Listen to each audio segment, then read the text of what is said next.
Proposal penelitian adalah gambaran secara rinci tentang proses yang akan dilakukan oleh peneliti untuk dapat memecahkan permasalahan penelitian. Secara umum, proposal penelitian merupakan pedoman yang berisi langkah-langkah yang akan diikuti peneliti untuk melakukan penelitiannya.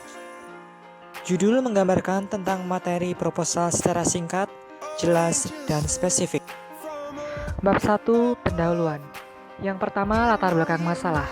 Berisi tentang kenyataan yang melatar belakangi munculnya gagasan pembuatan proposal penelitian skripsi tersebut. Latar belakang masalah pada proposal harus bisa menjawab alasan kenapa memilih judul penelitian tersebut. Latar belakang masalah juga harus bisa menjelaskan secara mengerucut dari garis besar menuju ke spesifik. Yang kedua, rumusan masalah.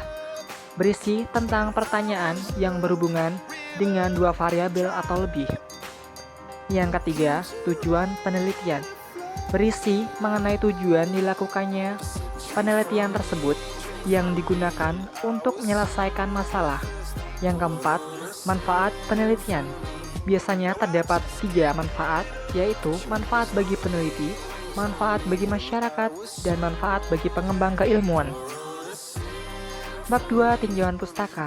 Yang pertama, landasan teori. Berisi tentang teori yang berkenaan dengan hal-hal yang berkaitan dengan permasalahan dan upaya penyelesaiannya. Yang kedua, penelitian terdahulu. Biasanya, penelitian terdahulu yang digunakan adalah penelitian yang terkait langsung dengan penelitian yang sedang dilakukan. Yang ketiga, kerangka berpikir. Berisi tentang gambaran dari alur berpikir kita tentang penelitian tersebut. Bab 3. Metode penelitian. Yang pertama, jenis penelitian. Yang kedua, sumber data. Yang ketiga, objek penelitian. Yang keempat, teknik pengumpulan data. Dan yang kelima, teknik analisis data. Kali ini saya akan memberikan contoh mengenai proposal penelitian saya yang berjudul Peran Diplomasi Kebudayaan Indonesia Terhadap Inggris melalui Festival Indonesian Weekend. Kenapa saya memilih judul tersebut?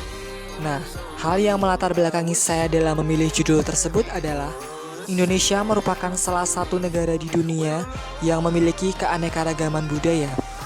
Kekayaan budaya yang dimiliki oleh Indonesia dapat diperkenalkan melalui berbagai festival kebudayaan yang diselenggarakan baik di dalam negeri maupun di luar negeri.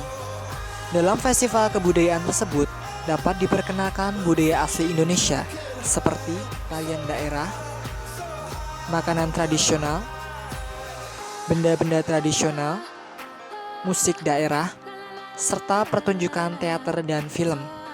Festival-festival semacam itu selalu menarik minat sebagian besar khalayak massa di negara-negara lain. Melalui festival itu terjadilah interaksi aktif antar manusia dan antar bangsa, dan ini dapat dimanfaatkan sebagai sarana untuk menunjang kegiatan diplomasi di tataran internasional. Setelah mengetahui latar belakangnya, kemudian saya merumuskan masalah tersebut dalam sebuah pertanyaan, bagaimana pengaruh misi kebudayaan terkait hubungan Indonesia dengan Inggris. Tujuan dari penulisan proposal ini adalah untuk mengetahui pengaruh misi kebudayaan Indonesia terkait hubungan Indonesia dengan Inggris. Selain tujuan penulisan, adapun manfaat penulisan proposal ini adalah sebagai berikut. Yang pertama, penelitian ini diharapkan dapat memberikan sumbangsi bagi pengembangan studi hubungan internasional di masa mendatang. Dan yang kedua, penelitian ini diharapkan dapat memberikan informasi dan menjadi bahan kajian para mahasiswa, khususnya studi hubungan internasional, serta pemerhati masalah-masalah internasional. Teori yang menjadi landasan atau acuan dalam penulisan proposal ini adalah teori diplomasi kebudayaan. Menurut Kafala Madava Panikar atau KM Panikar, diplomasi budaya adalah suatu usaha untuk memperjuangkan kepentingan nasionalnya melalui dimensi kebudayaan, baik secara mikro, melalui pendidikan, ilmu pengetahuan, olahraga, dan kesenian, ataupun secara makro sesuai dengan ciri-ciri khas yang utama, misalnya propaganda dan lain-lain, yang dalam pengertian konvensional dapat dianggap sebagai bukan politik, ekonomi, ataupun militer. Beberapa literatur menyebutnya dengan propaganda.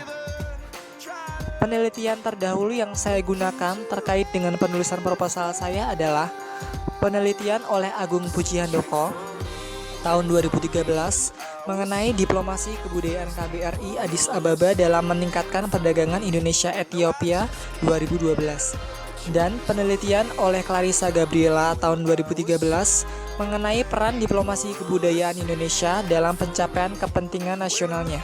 Gambar berikut merupakan kerangka alur berpikir saya dalam penulisan proposal ini.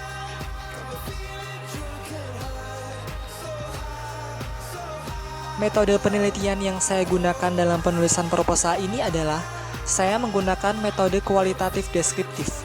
Pengumpulan data dalam penelitian ini dengan menggunakan teknik studi kepustakaan. Data-data tersebut didapatkan dari skripsi, buku jurnal, surat kabar, dan sumber lainnya yang berkaitan dengan penelitian seperti literatur mengenai diplomasi kebudayaan, soft power, hubungan Indonesia dengan Inggris, maupun mengenai Festival Indonesian Weekend. Selain itu, peneliti juga menggunakan sarana internet dalam proses pengumpulan data yang berkaitan dan relevan dengan permasalahan yang dibahas dalam penelitian ini. Saya memperoleh data-data untuk mendukung penulisan proposal ini diantaranya melalui website resmi indonesianweekend.com, kemudian melalui situs berita online seperti liputan6.com, detik.com, dan kompas.com, serta melalui skripsi penelitian terdahulu. Apa sih yang menjadi kendala dalam penulisan proposal ini? Yang pertama adalah judul.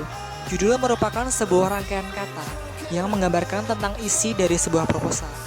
Jadi dalam pemilihan dan penulisan judul yang tepat, singkat, dan spesifik, diperlukan ketelitian yang mendalam.